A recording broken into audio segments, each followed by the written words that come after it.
Hər kəsi kimlər ki, mükafat alacaq, təbrik edirəm. Təbii ki, burada seçilmişlərdir hər biriniz. Allah ordumuzu qorusun və bizim birliyimizi qorusun inşallah. Çünki bizim bir xalq olaraq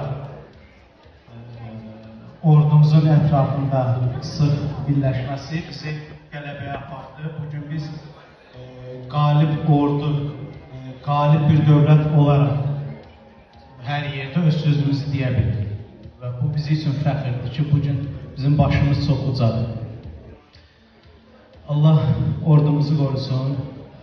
Aqil bəyə də təşəkkür edirəm. Çox sağ olsun ki, və təşkilatçıların hər biri sağ olsun ki, bizi də dəvət edirlər. Və bir əlavəm var.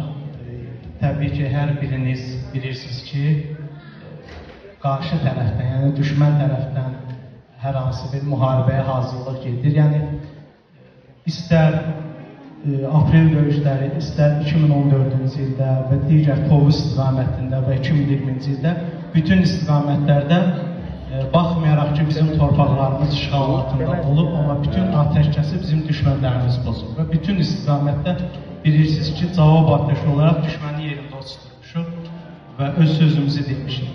Və bu gün də biz müharibə istəmirik. Amma olacaqsa, təbii ki, düşmən qarşısında güclü bir ordu görəcək, güclü bir xalq görəcək. Biz hər zaman buna hazırıq. Bu qədər. Çox sağ olun.